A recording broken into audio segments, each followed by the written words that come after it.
Je m'appelle Élise. J'ai 28 ans.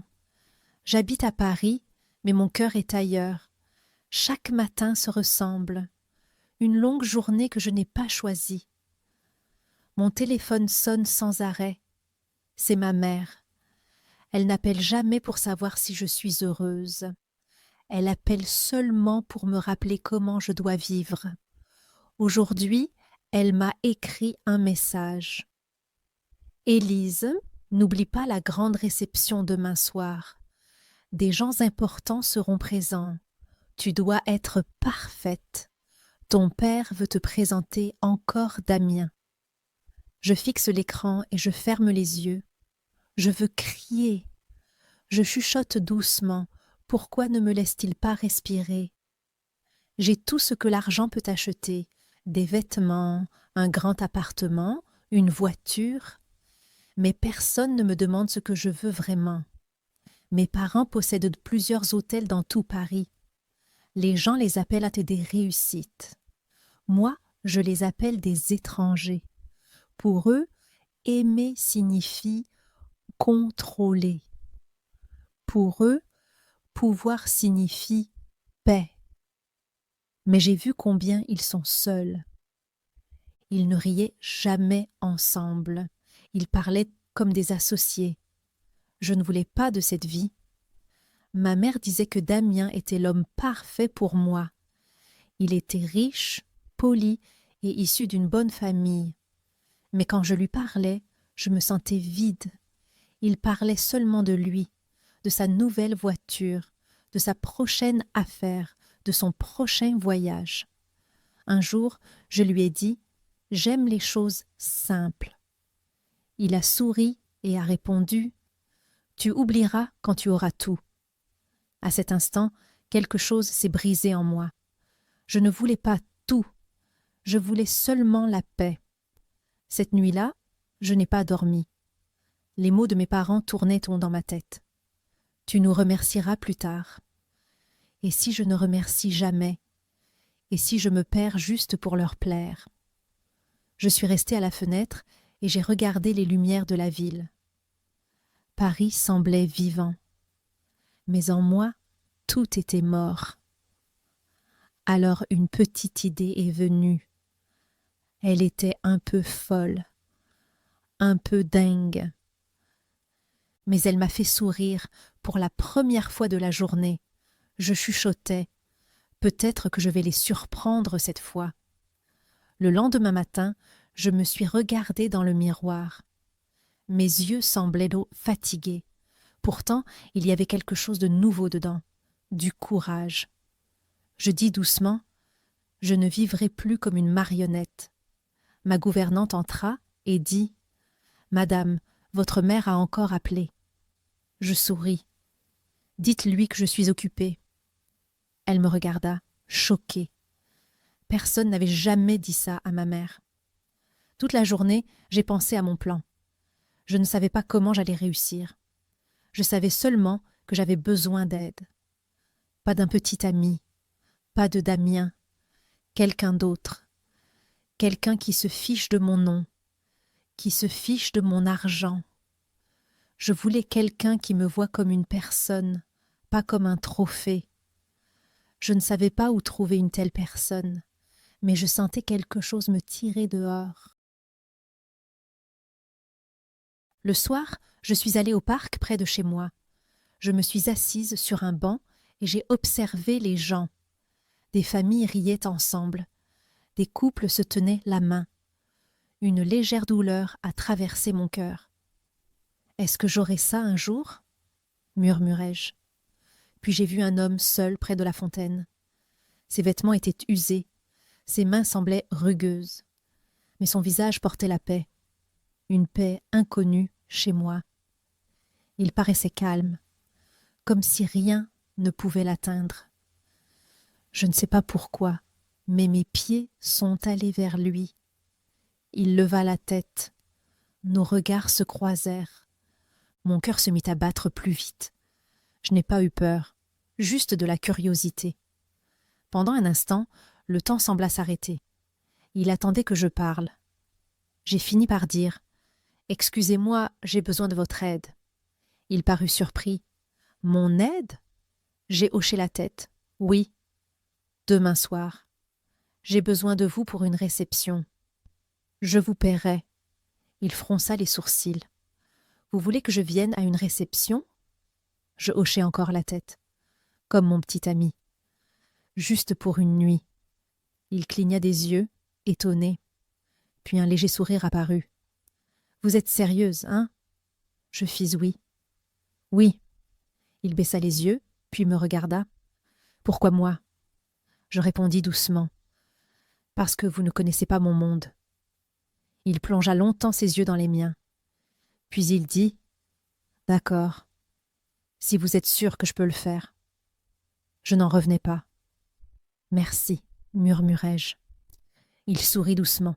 « J'espère que vous savez ce que vous faites. » Je dis « Je ne sais pas.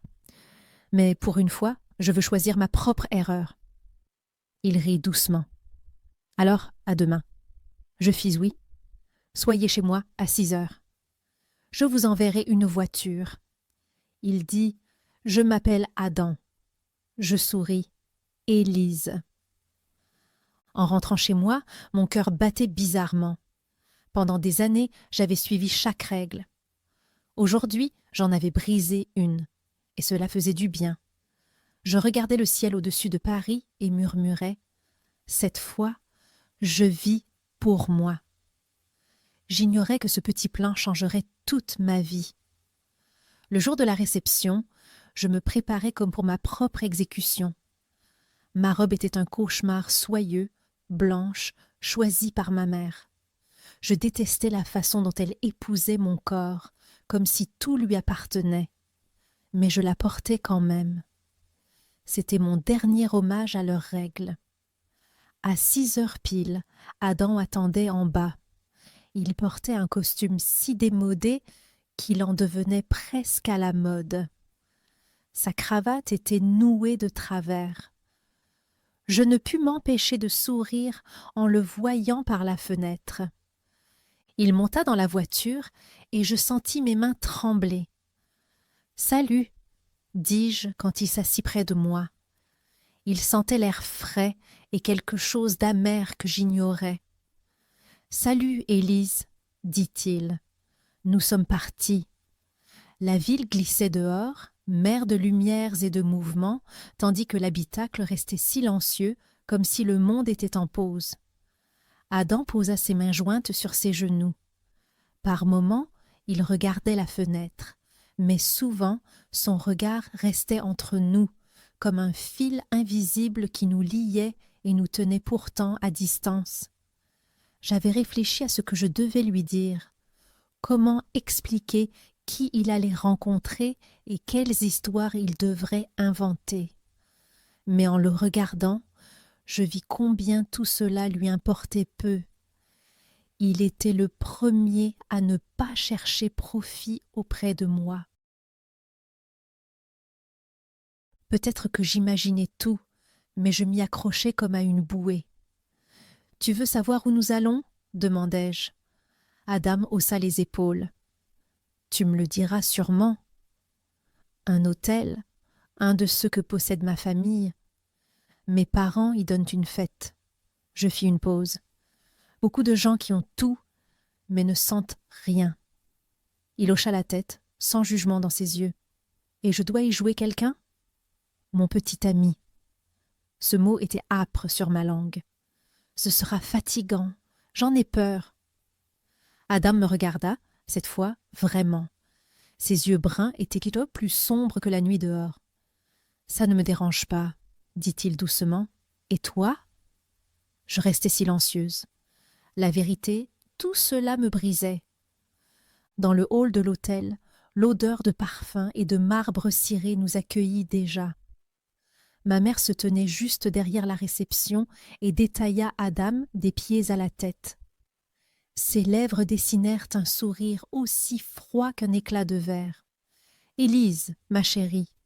Sa voix était douce, bien entraînée. « Et ceci est… » Je pris une inspiration, puis je dis « Adam Fischer, c'est mon petit ami. » Ma mère haussa un sourcil. Adam s'inclina, raide. « Enchanté de vous connaître, dit-il. Elle le scruta encore, puis me regarda. « Tu as changé de goût, chérie, souffla-t-elle, sucré. » Je souris et ne répondis pas. Dans la salle, les invités se pressaient déjà autour d'un buffet de bouchées et de trop de champagne. Mon père arriva tel un général, toujours une tête plus haut que les autres. Son regard était fier et méfiant à la fois. « Élise !» Sa voix était un avertissement vêtu de velours. « Papa, je dois te présenter quelqu'un. » Je restai plantée, têtue. « Tu viens, Adam ?» Il acquiesça et me suivit. Tous regardèrent Adam, certains curieux, d'autres avec ce dégoût réservé aux intrus. Je vis ses épaules se redresser un peu. Mon père serra la main d'Adam avec tant de force que cela ressemblait à un test. Adam ne lâcha pas. Il sourit, un sourire sans la moindre hésitation. « Et quel est votre travail, monsieur Fischer ?» Mon père parlait comme s'il voulait démonter Adam pièce par pièce. « Je suis jardinier, » répondit Adam calmement. Quelques têtes se tournèrent vers nous. Je vis un presque imperceptible tressaillement chez ma mère. « Intéressant. Et comment vous êtes-vous rencontrés ?» J'étais préparée, mais je savais que chaque mensonge ici était une étincelle sur le tapis. « En courant au parc, » dis-je. Adam connaît bien les plantes. Un rire derrière nous, doux mais piquant. Je reconnus la voix de Damien, 2 pas en arrière, le buste tourné vers nous. « Tu me surprends, Élise, » dit-il en touchant son menton comme s'il découvrait une nouvelle espèce. « C'était le but, » répondis-je, et la froideur de ma voix me surprit moi-même. Nous avons avancé dans la salle. J'ai présenté Adam à quelques vieux amis. Ils me regardaient comme si j'avais adopté un animal. Personne n'a demandé à Adam ce qu'il pensait. Ils lui demandaient son origine, comme s'il était un meuble avec certificat. Il a tout répondu. Calme, clair, parfois avec une ironie que moi seule entendais. Je remarquais sa main toucher parfois mon coude, comme pour me rappeler que je n'étais pas seule. Plus tard, après 3 verres de champagne, nous étions au bord de la salle. Adam se pencha vers moi et chuchota. « Que veulent-ils de toi ?» Je compris tout de suite. Mes parents, toute la société, la voix qui m'a élevée, que je me conforme, que je sois parfaite et que je les rende fiers, mais pas à ma façon. Adam hocha lentement la tête. « Te vois-tu là-dedans » demanda-t-il en montrant les invités. La lumière dorée tombait du plafond. Le bourdonnement des voix racontait toujours la même chose, juste avec d'autres couleurs. Je secouai la tête. Jamais. Nous restâmes longtemps en silence. Je regardais les gens autour de nous. Ils riaient. Leurs visages étaient presque identiques. Leurs gestes se répétaient comme dans une mauvaise pièce de théâtre. Je les avais si souvent vus que je croyais devenir l'une d'eux à tout moment. Les yeux d'Adam restèrent nats sur moi. « Tu sais que tu es suffisante sans tout ça ?» dit-il si doucement que je l'entendis à peine. Je déglutis. C'était la première fois que quelqu'un pensait à me le dire. Je fermai les yeux et pendant un court instant, je souhaitais que le temps arrête de courir, que personne ne nous sépare, que personne ne vienne me reprendre. J'avais oublié ce que l'espoir fait sentir. Et en même temps, il me faisait peur, car je savais, dans ma famille, espoir est juste un autre mot pour douleur. Adam et moi avons quitté la fête plus tôt que prévu. Je ne l'avais pas annoncé. J'avais juste pris sa main, sans réfléchir, et nous sommes partis. L'air dehors était glacé, mais il semblait pur, comme si quelque chose me lavait enfin. Nous marchions côte à côte, en silence. Sur les Champs-Élysées, les vitrines brillaient, mais je les voyais à peine. Ce n'est qu'au bord de la Seine qu'Adam s'arrêta. L'eau était noire et calme, les lumières de la ville s'y cassaient comme de l'or brisé. « Tu veux vraiment retourner là-bas » demanda-t-il soudain. Je ne savais pas quoi répondre. La vérité, je n'en savais rien. Je n'ai jamais voulu revenir. Mais je ne savais pas comment vivre hors de ma vitrine. On m'avait appris à cacher ces choses. Failles couvertes, sentiments emballés jusqu'à étouffer. Je ne sais pas faire, avouai-je. Adam mit les mains dans ses poches. Moi non plus. Il sourit de travers. Mais je sais ce que c'est d'être étranger. Souvent, cela suffit. Il ne demanda pas d'argent. Il ne voulut aucune explication. Nous restâmes là, et longtemps, je n'entendis que son souffle et le bourdonnement doux de la ville. Je pensais à mon enfance, à la chambre aux murs blancs choisie par ma mère, aux après-midi où je restais silencieuse sur le canapé pendant ses conférences téléphoniques, aux soirées où je devais boire du champagne dans un verre d'eau pour faire vrai. Et maintenant, j'étais encore la petite fille qui appartenait sans jamais appartenir. « Tu es différente des autres » dit soudain Adam. « Peut-être que tu n'entres nulle part. » Et c'est peut-être bien ainsi. Je ris. C'était la première fois que je riais vraiment sans surveiller le son. Nous restâmes encore un moment près de l'eau. Plus tard, Adam me raccompagna chez moi. Nous nous dîmes au revoir devant la porte et il ne m'embrassa pas. Il prit juste ma main, comme s'il avait peur de couper le lien. Dans l'ascenseur, j'étais seule. J'attendis que le regret arrive, que j'appelle mes parents pour m'excuser et revenir sagement. Mais rien ne vint. Je me sentais normale, peut-être même soulagée, comme si enfin j'avais simplement le droit d'exister. Cette nuit-là, je ne pus pas dormir. Je m'assis plutôt dans la cuisine, je bus du thé tiède et j'écoutais la musique que j'écoutais autrefois en cachette. De la musique que ma mère appelait du bruit. Je ris doucement. Chaque note réveillait quelque chose que j'avais longtemps étouffé. J'écrivis à Adam « Merci d'être venu ». Sa réponse arriva aussitôt. C'était presque absurde, si rapide. « Avec plaisir. Si tu as encore besoin de quelqu'un, dis-le, ou même si tu n'as besoin de personne. » Je relus ces lignes encore et encore. Puis j'écrivis « On se voit demain ?» Sans costume, sans rôle. J'envoyai le message et je fus surprise de moi-même. Qui étais-je pour vouloir soudain quelque chose? Pour demander quelque chose à quelqu'un? Adam répondit « Oui, dis-moi simplement où. J'ai le temps. » Le lendemain, je n'ai pas mis de blouse parfaite ni de talons. J'ai mis mon vieux jean et un t-shirt qui sert normalement de pyjama.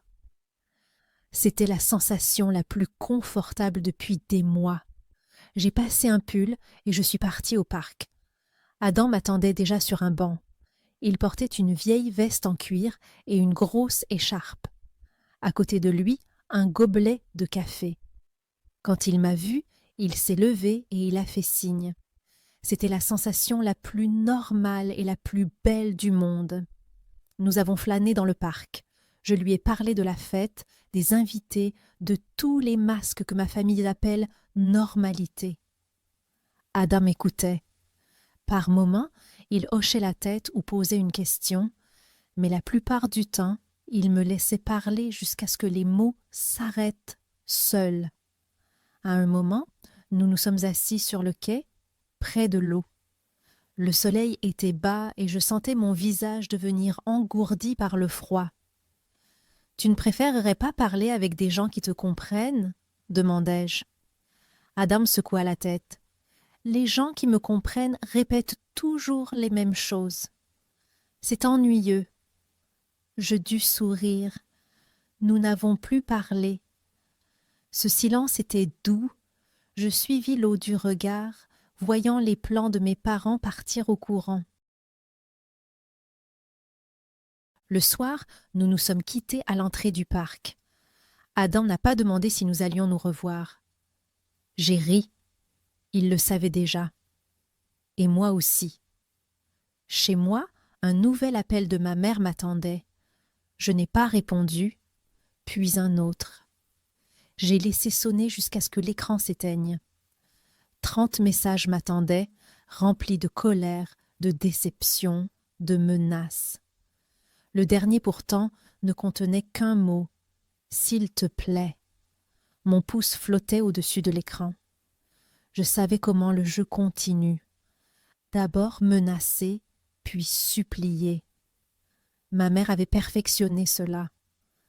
Pourtant, un pincement me traversa quand je relus le message. Elle peut tout exiger de moi, mais pas que je m'abandonne. Plus jamais.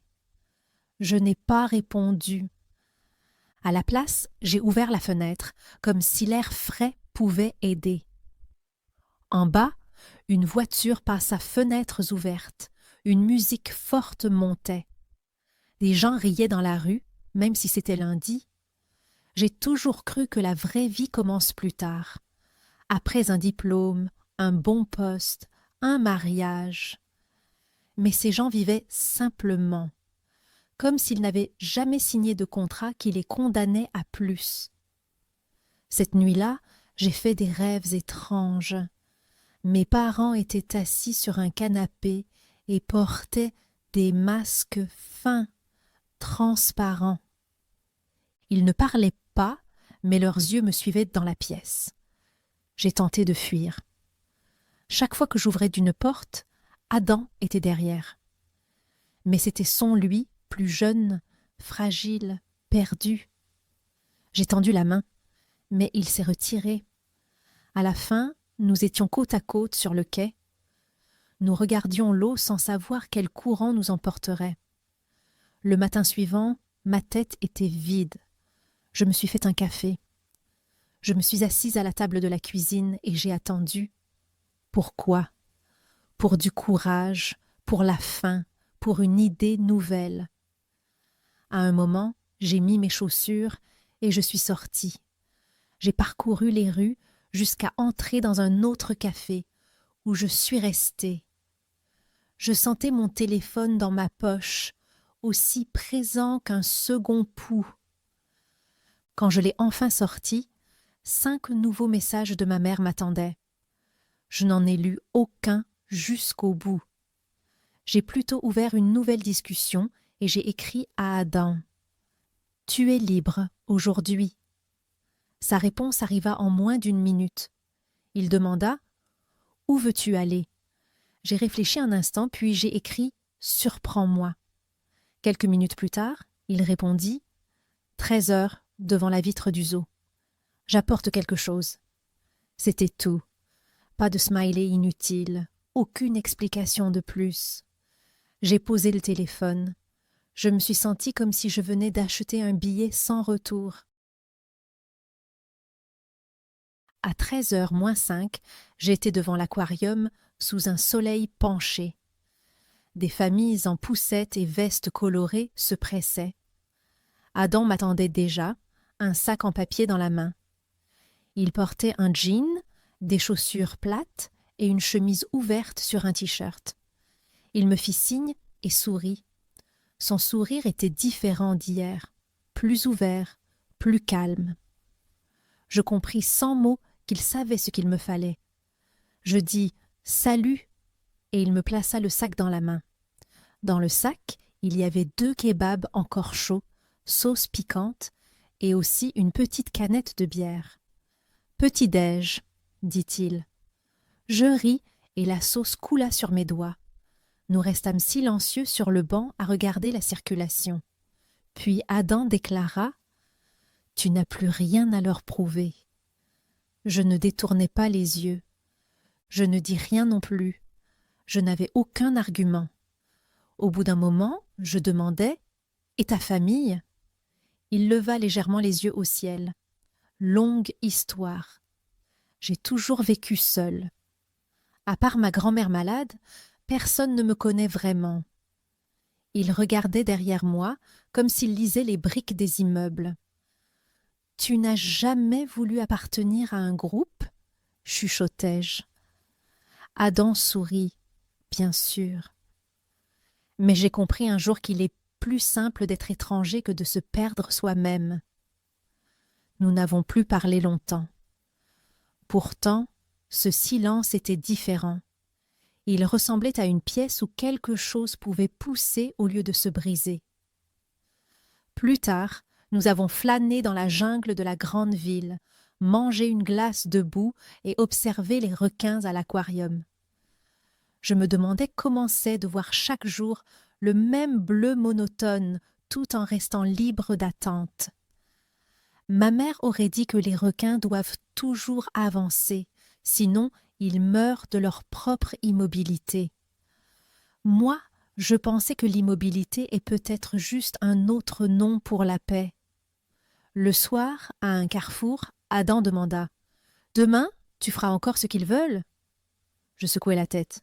« Je ne sais pas encore. » Il me regarda longuement. « Tu as l'air fatigué, dit-il. »« Je le suis, avouai-je. » Alors il prit ma main. Pour la première fois, pas par politesse, mais par élan spontané. La chaleur de ses doigts me surprit. « Si tu veux, appelle-moi. » Ce fut tout ce qu'il dit. Je rentrai chez moi et je n'allumai aucune lumière. Je m'assis à la fenêtre ouverte, écoutai les bruits de la rue et sentis mon cœur se calmer, lentement. Ma mère écrivit de nouveau. Cette fois, elle appela même. Je laissai sonner. Elle n'abandonnerait pas, mais pour la première fois, j'eus l'impression que ma voix pouvait être plus forte que la sienne. Je pris une feuille et je fis une liste. Pas des tâches, mais ce que je veux vraiment. Vivre simplement, moins mentir, revoir Adam, ne plus me sentir étrangère dans ma propre vie. Je posai la liste sur la table et je sus, c'était le premier pas. Je n'aurais jamais cru que le jour suivant briserait tout, mais c'est arrivé. Tout a commencé de façon innocente. J'étais en ville parce que j'avais envie d'un rendez-vous chez le coiffeur. Je voulais juste sentir ce qu'un changement fait. Je marchais dans les rues et prenais des selfies dans les vitrines. J'ai acheté un café beaucoup trop cher et trop sucré. Mon téléphone vibrait sans arrêt, mais je l'ai ignoré. Je savais que c'était ma mère. J'avais décidé qu'elle ne passerait pas aujourd'hui. En début d'après-midi, Adam écrivit « Je suis dans le coin ». Promenade ? 5 minutes plus tard, nous nous sommes retrouvés devant l'ancienne halle. Adam attendait déjà avec un sac si plein qu'il allait craquer. Je souris. « Encore pour ta mamie ?» Il sourit et leva le sac comme un trésor. « Elle ne mange que le pain de ce boulanger. Je pense qu'elle fait ça pour me taquiner. » Nous avons marché côte à côte dans les petites rues. Nous parlions de choses sans importance. Je sentais mes pensées tourner comme les poissons de l'aquarium d'hier. Je voulais demander à Adam s'il pensait souvent à moi, ou s'il aimait juste la compagnie. Mais je n'ai pas osé. J'avais peur de sa réponse. Nous nous sommes arrêtés à un carrefour. Le feu était rouge. Adam me regarda. Il se tourna vraiment vers moi. Je sentis son sérieux. « Je voulais te dire quelque chose, » dit-il. « D'accord ?» Il commença, mais un camion passa et coupa le moment. Quand le bruit cessa, l'instant était perdu. Il secoua la tête, sourit et dit « Pas important. » Je n'ai pas insisté. Nous avons repris la marche. Plus tard, nous sommes entrés dans un café décoré comme un salon. Adan commanda un thé pour sa grand-mère et un café pour lui. Je pris un chocolat chaud juste pour faire rougir ma mère imaginaire. Nous étions près de la fenêtre et nous regardions les passants. Adam me parla de ses années d'école. Il était le plus petit de la classe. Il devait toujours se battre. Il avait appris à ne jamais montrer ce qu'il voulait vraiment. Je me reconnus beaucoup dans ces mots. Après 1 heure, nous devions partir. La grand-mère d'Adam attendait et je ne voulais pas le retenir. Nous nous sommes quittés devant le café. Cette fois, il m'embrassa sur la joue, bref mais fort. Je sentais encore l'endroit en rentrant chez moi. Quand j'ai ouvert la porte, j'ai entendu mon téléphone sonner. Je ne voulais pas répondre, mais le numéro était inconnu. J'ai décroché. C'était Damien. Il parlait comme s'il mâchait un clou. « Élise, nous devons parler. »« Je ne crois pas, Damien. » Sa voix devint plus forte, comme avec un mégaphone. « Tu as un problème. Il s'appelle Adam Fischer. » Un froid me traversa. « De quoi parles-tu ? Tu ne sais rien de lui. » Il fit une pause, puis ajouta « Il n'est pas celui que tu crois. » Je voulais raccrocher, mais j'entendis Damien reprendre son souffle. « Il a fait de la prison pour fraude et vol. Ton nouveau copain en est fier ou tu l'ignores ?» J'eus la nausée. Je voulais crier sur Damien, mais ma voix manqua.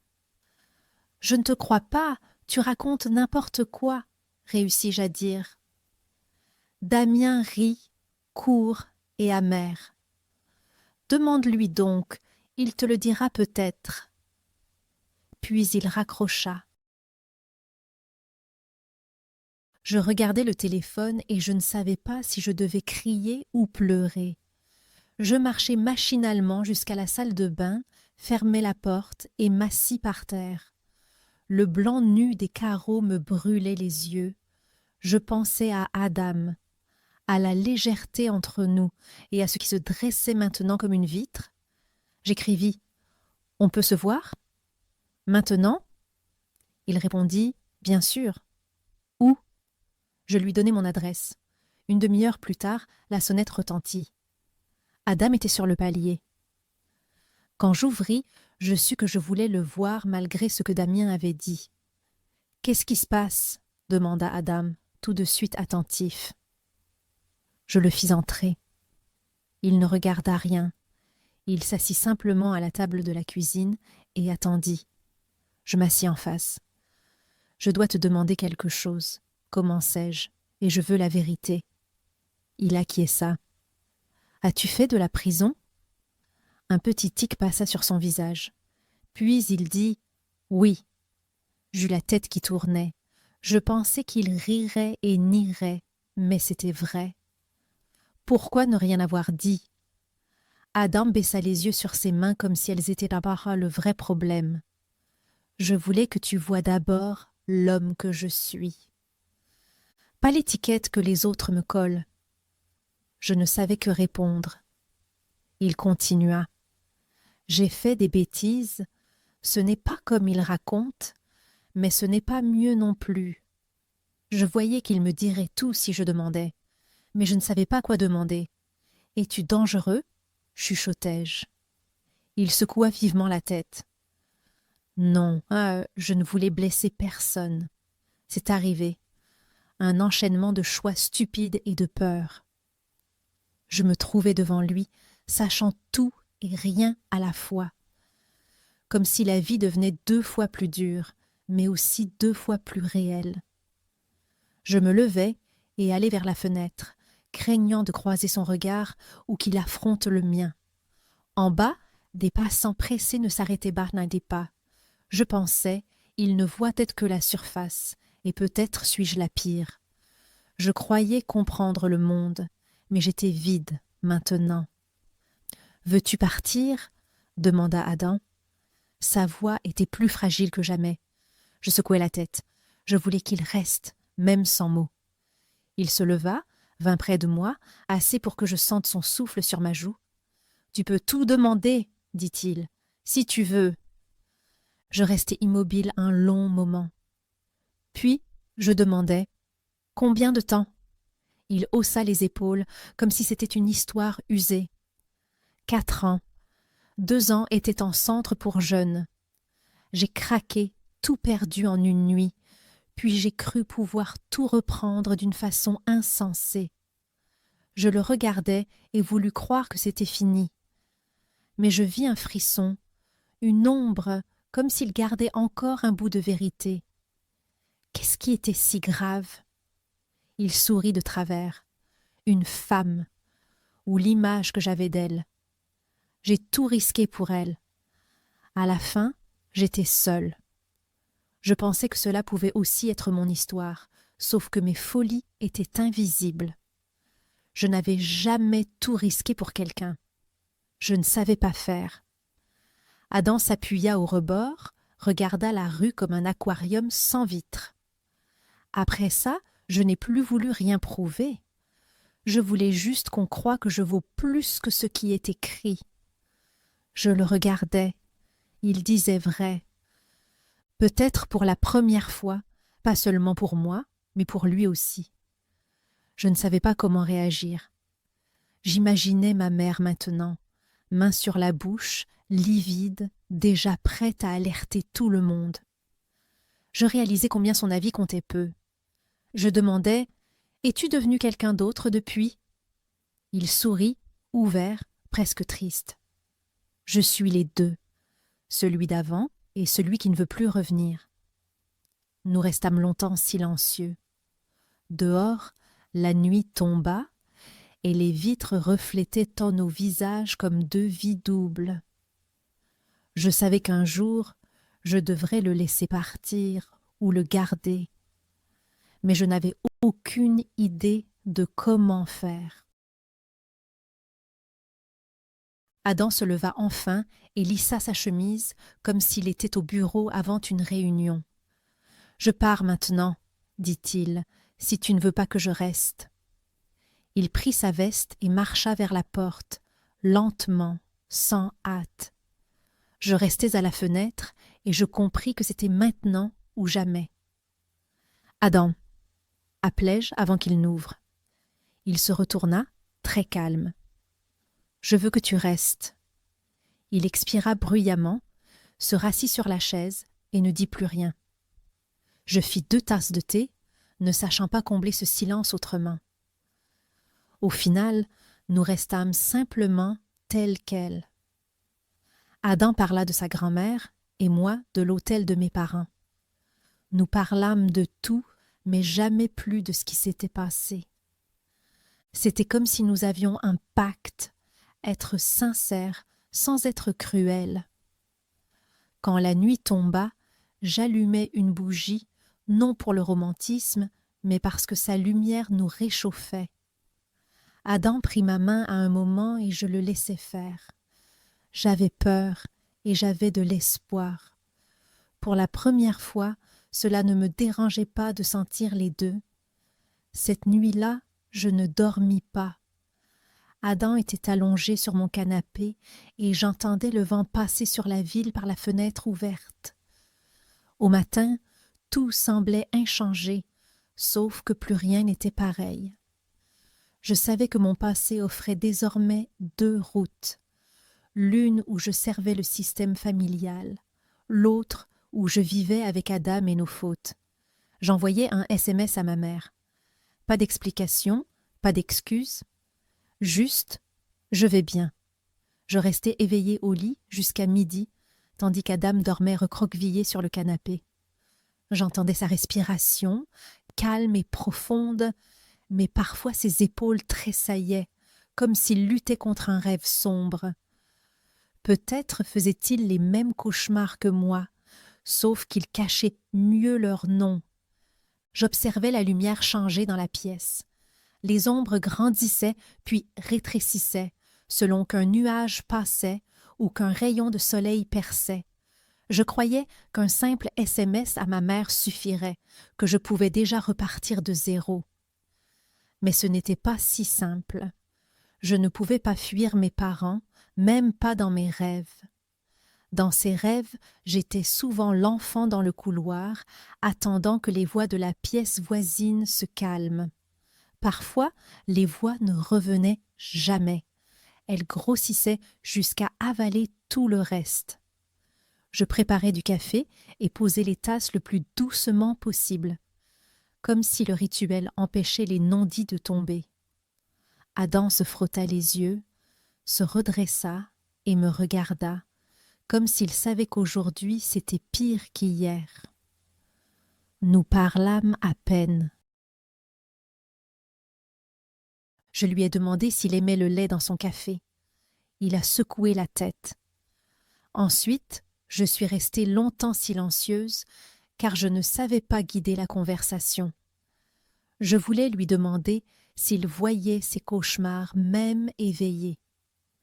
Mais je n'ai pas trouvé le courage. Il aurait probablement dit oui. À un moment, j'ai mis un pull en laine, car j'avais froid malgré le chauffage. Je me suis assise sur le balcon et j'ai regardé la cour. En bas, un homme fumait une cigarette. Il portait un survêtement et semblait n'en avoir rien à faire, du moment que le matin finisse. Adam est venu s'asseoir près de moi, sans demander si je voulais de la compagnie. J'ai inspiré la fumée froide, même si je ne fume pas. Je voulais juste sentir quelque chose qui ne vienne pas de moi. Adam ne disait rien, mais son regard montrait qu'il comprenait ce que je taisais. Peut-être que c'est la grande différence avec les autres. Il ne fuit pas quand c'est difficile. Nous sommes restés dehors longtemps, jusqu'à ce que mes doigts deviennent engourdis. De retour dans la chambre, j'ai rassemblé mon courage et je me suis tournée vers lui. « Pourquoi ne m'as-tu pas dit tout de suite ce qui est arrivé ?» Je sentis ma voix trembler. Adam me regarda comme s'il savait que la question viendrait un jour. « Ce n'est pas facile, » dit-il. « Quand on est étiqueté criminel, on devient pour toujours le gars du journal.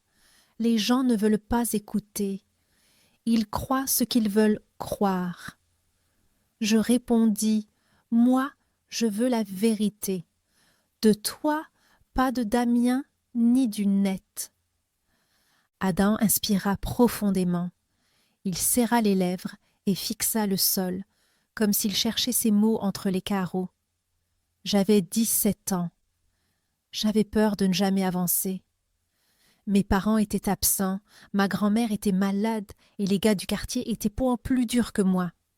Puis, il y a eu cette histoire. Il s'arrêta. J'attendis. Il reprit. Un cambriolage. Rien de grand. Juste un peu d'argent.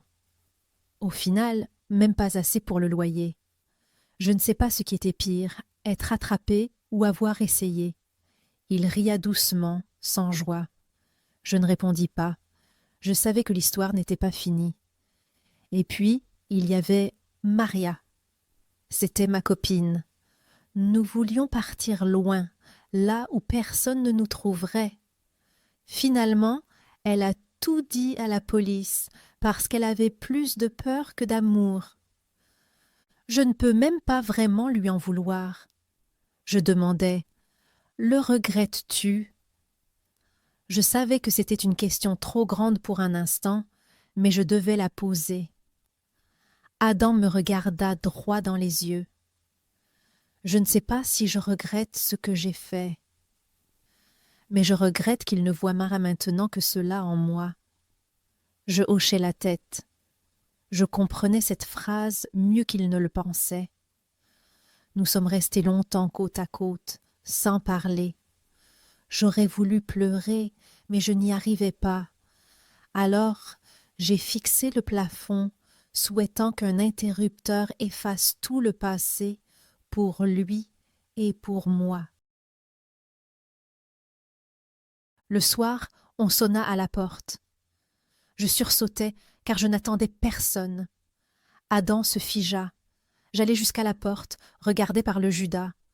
Mon cœur rata un battement. Mon père se tenait dans le couloir, manteau fermé, visage de statue. J'ouvris. Il entra aussitôt, comme s'il n'avait jamais perdu ses droits ici. Il vit Adam et comprit tout de suite que c'était le garçon de la réception. « Élise, dit-il, très bas. Je sus alors que cela serait grave. Nous devons parler, tous les trois. » Adam se leva et sembla, l'espace d'un instant, redevenir un adolescent de 17 ans. Mon père tomba sur une chaise, comme si elle le protégeait d'une attaque. Puis, il détailla Adam d'un regard si froid que je frissonnai. « On m'a dit que vous avez un casier. » Adam acquiesça. Il n'y avait plus rien à cacher. Mon père se tourna vers moi. « C'est donc ce genre d'homme que tu fréquentes, après l'éducation que nous t'avons donnée, après tous nos sacrifices. » Je compris que la scène allait devenir sale. Pour lui, la vie se divisait entre profit et honte, et il me regardait comme un mauvais placement à liquider. Il inspira par le nez, main jointe, puis parla à Adam, d'un ton trop poli, comme à un collègue qu'on renvoie. « Soyons francs, votre présence à la soirée fut une gêne. Personne n'a compris pourquoi ma fille amenait un... » Il haussa le sourcil. « Délinquant, voulez-vous ruiner notre nom ?» Adam ne répondit pas. Je sentis tout mon corps se contracter, mais je restai immobile. Mon père baissa la voix, les mots devinrent des lames. « J'ai un testament, Élise. Tout ce qui devait te revenir peut partir à la SPA dans 5 minutes. Souviens-toi-en avant d'inviter encore un tel homme. » On aurait dit qu'une fusée venait d'exploser. Pourtant, je demeurais étrangement calme. Peut-être parce que je savais que cela finirait ainsi. Il se tourna de nouveau vers Adam. « Monsieur Fischer, j'aimerais vous parler dehors, un instant. » Adam se leva. Je voulus le retenir, mais mon bras resta collé au dossier de la chaise. Ils sortirent dans le couloir. Même si je ne devais rien entendre, j'ai perçu les voix étouffées à travers la porte. « Éloignez-vous d'elle. J'ai des amis puissants. Je peux prouver tout ce que je veux. Vous n'êtes pas le premier à croire pouvoir combattre ma famille. » Adam ne répondit pas. J'ai seulement entendu un léger « compris », puis le silence. Quand Adam revint, il évita mon regard. Je savais qu'il allait partir, et je savais que je ne pourrais pas l'en empêcher. Il saisit sa veste et l'enfila. En passant près de moi, il ne fit aucun signe, ne sourit pas. Il me laissa là, assise. Mon père resta encore un instant dans le couloir, puis claqua la porte. Je suis restée seule. L'air devint si mince que j'ai cru suffoquer. J'aurais pu suivre mon vieux réflexe, appeler mes parents, m'excuser, reculer. Mais je ne le pouvais plus. J'avais trop vu et trop dit pour revenir en arrière. Je me suis assise par terre, dos au radiateur, et j'ai attendu que quelqu'un revienne. Personne n'est venu. J'ai écrit à Adam. « Tout va bien ?» Il n'a pas répondu. Ni ce soir-là, ni le lendemain. Je suis allée au travail comme si tout était normal, mais un vide grandissait en moi. Je lui ai réécrit, cette fois un long rien, des mots sur le café, la météo, le ciel de Paris. Pas de réponse non plus. Ma mère a rappelé. Je n'ai pas décroché. Je savais qu'elle tenterait de me séduire et je ne voulais plus flancher. Une semaine plus tard, alors que j'avais presque perdu espoir, une lettre attendait dans la boîte. Écriture maladroite, sans expéditeur. Je l'ai ouverte dans l'escalier, incapable d'attendre. « Élise, pardon d'être partie. Mais ton père a raison. Je ne suis pas ce qu'il te faut. Je voulais t'offrir quelque chose d'autre que ton monde, mais je n'ai fait que répéter mes erreurs. Je souhaite que tu trouves quelqu'un qui ne transforme pas ton passé en champ de bataille. Je ne t'oublierai jamais. Adam. Je me suis assise sur les marches, la lettre en main, laissant les gens passer. Certains regardaient, d'autres m'ignoraient, mais personne ne s'arrêtait. Je ne savais pas comment continuer. Je savais seulement que je ne voulais plus vivre comme ça. Pour la première fois, j'avais perdu quelque chose qui n'était pas un statut, mais un sentiment. Les jours suivants, je fonctionnais seulement. J'allais au travail, je parlais peu, je mangeais encore moins. La nuit, je restais éveillée et je regardais la lumière qui passait entre les lames du store. Je pensais à Adam, à ses mots et à tout ce qui était resté silencieux. Un peu après minuit, mon portable vibra doucement. C'était un numéro inconnu. J'hésitais, puis je décrochais. Personne ne parlait. J'entendais seulement un souffle léger. Je dis « Allô ?» Toujours aucun mot, juste un bruit faible, coupé, comme du vent dans le téléphone. Puis, l'appel s'arrêta. Je restais longtemps dans le noir à me demander si c'était Adam ou un bug. Ou bien si quelque chose revenait toujours dans ma vie, peu importe combien je l'exilais. Je ne répondis pas, je ne dormis pas, je ne sentis rien. Quelques jours plus tard, je décidai d'aller chez la grand-mère d'Adam. C'était un vieux rez-de-chaussée. Il ne m'avait jamais donné l'adresse, mais je l'avais trouvé sur son profil. Je savais que c'était fou, mais je savais aussi que je n'aurais pas d'autre réponse. Le couloir sentait le chou et la lessive. Je frappais. Une petite dame aux cheveux d'argent ouvrit. Elle portait un pull fleuri. Elle me regarda comme si elle m'attendait. « Vous êtes Élise, n'est-ce pas ?» Je hochai la tête, surprise, pendant qu'elle me préparait un thé que je ne pouvais refuser. Le minuscule salon sentait la terre des plantes et le sucre vanillé. Elle s'appelait Madame Fischer, mais voulut que je dise « Mamie » dès la première minute. Elle poussa la tasse fumante vers moi et dit « Adam a parlé de vous, beaucoup, du bon, mais aussi que vous savez peu sur lui. » Je faillis m'étrangler. Est-ce qu'il vous a dit pourquoi il est parti? Elle sourit tristement, comme pour me caresser du regard, mais ses mains restèrent nerves sur la table. Mon petit-fils a fait des erreurs, oui, mais ce n'est pas un mauvais garçon. Il pense toujours à la vie des autres. Il ne voulait pas que vous ayez l'impression de perdre avec quelqu'un comme lui. Sa voix était douce, mais pas faible. Je ne savais quoi répondre. Alors je fixai ses mains, les veines bleues et les fines cicatrices. Je sais tout sur lui, même la prison. Les journaux en parlaient. Elle haussa les épaules. Et vous savez quoi? C'était encore pire avant. Vous ne devinez pas ce que l'on sent quand on se croit sans valeur. Peut-être que, moi, je le devinais, mais je n'osais pas l'avouer. Mamie but une gorgée de thé et continua. La mère d'Adam était ma fille. Elle l'a laissée tôt. Elle s'essuya le nez du revers de la manche. Il a toujours été différent. Sensible mais aussi en colère contre le monde. J'ai voulu bien faire, mais un garçon comme lui finit par vouloir se battre seul.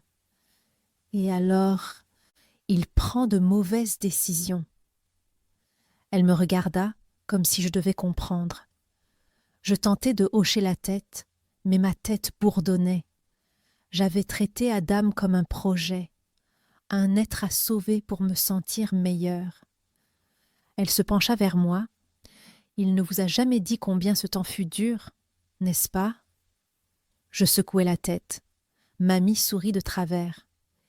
Il avait des amis, des vrais, mais ils l'ont vendu quand cela tournait mal, comme souvent. Et quand il est sorti, plus personne ne voulait de lui, sauf moi. Je lui ai répété, « Un jour, quelqu'un verra que tu vaux plus que ton erreur. » Je déglutis, la gorge tremblante. Elle poussa sa tasse et posa sa main sur la mienne. Sa peau était fine comme du papier. Imaginez qu'on vous regarde comme un animal, ou comme si vous portiez une maladie contagieuse. Mes yeux me brûlèrent. Je n'avais jamais vu cela. Dans mon monde, personne ne tombait vraiment, et l'argent effaçait les fautes. Élise. Elle prononça mon nom comme s'il était nouveau. Si vous l'aimez vraiment, écoutez votre cœur, pas les gens qui ignorent la peur. Je ne sais pas combien de temps nous sommes restés ainsi. À la fin, je l'ai serrée dans mes bras. Elle sentait la lavande. Je lui ai promis de retrouver Adam, et elle hocha la tête, comme si elle l'attendait depuis toujours. Quand je suis retournée dans la rue, j'étais encore plus perdue qu'avant. Je marchais sans but sur le trottoir jusqu'à m'arrêter devant un kiosque. J'ai acheté un cola et un vieux cahier de mots croisés juste pour tenir quelque chose. Mon téléphone a vibré. Ma mère, pour la 20e fois. J'ai effacé les messages. Je savais ce que je devais faire. Je devais retrouver Adam. Pas pour le sauver, mais parce que je comprenais enfin comment lutter pour quelqu'un qui ne dit pas son besoin. Je l'ai cherché là où il va toujours, au parc, près de la fontaine. Le banc était vide, mais un mot était posé sur le dossier, écrit au stylo, de travers et vite, au fleuve. Besoin de réfléchir. J'ai presque couru, j'ai traversé le passage piéton, dépassé les snacks jusqu'au quai de la Seine. Il était assis, les pieds presque dans l'eau, si absent qu'il ne m'a vu que quand je me suis tenue près de lui. Il a levé la tête, et son visage n'était pas celui d'un garçon de journal, mais celui d'un homme qui a trop porté. Je me suis assise à côté de lui, et nous sommes restés longtemps muets. Puis, Adam m'a dit « Je voulais que tu aies mieux. » Quelqu'un qui ne vit pas toujours dans la peur de tout perdre. J'ai pris sa main.